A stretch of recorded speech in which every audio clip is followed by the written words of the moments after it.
Il laboratorio di analisi delle acque dell'AICA, l'azienda idrica Comune Agrigentini, è tra i pochi in Sicilia ad essere accreditato da Accredia, ente unico di accreditamento designato dal governo italiano ad attestare la competenza e l'imparzialità degli organismi e dei laboratori che verificano la conformità dei beni e dei servizi alle norme. L'obiettivo è di assicurare nel pieno rispetto delle norme la qualità e la sicurezza delle acque erogate e l'osservanza dei limiti di legge delle acque di scarico a beneficio dell'utenza.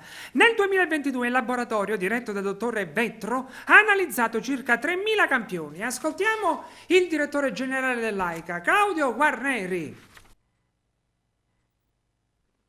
AICA rappresenta da qualche tempo una delle società più importanti della provincia di Agrigento, in quanto tra l'altro si occupa di un settore fondamentale qual è quello della distribuzione dell'acqua.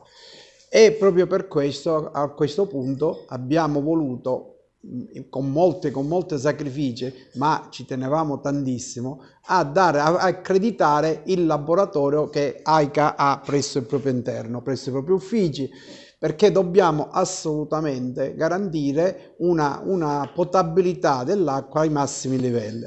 È per questo che abbiamo voluto percorrere tutte le strade che la normativa consente per poter garantire e, oltre che garantire, tranquillizzare tutti i nostri utenti sulla bontà del prodotto che noi distribuiamo. E per questo noi ci siamo fatti accreditare proprio come laboratorio. È solo il primo passo questo, perché noi abbiamo intenzione di fare un centro di ricerca, perché per noi è fondamentale garantire, come dicevo poc'anzi, tutti gli utenti.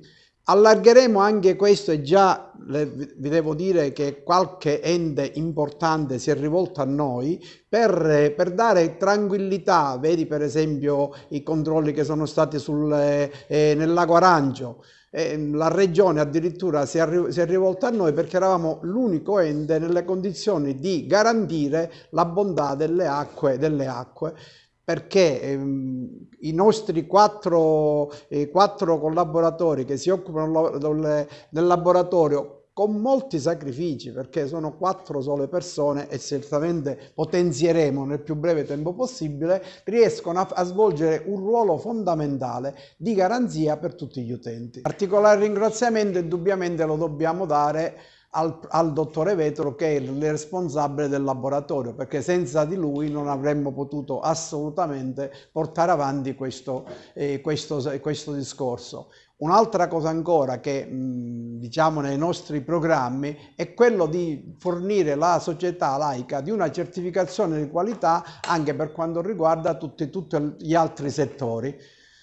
Cerchiamo nonostante i sacrifici, nonostante le problematiche, di fornire ai nostri cittadini un prodotto quanto più valido. Abbiamo iniziato col laboratorio che abbiamo ritenuto che era la cosa più importante per il prodotto che forniamo. Continueremo con l'organizzazione della società, ivi compresa la certificazione di qualità.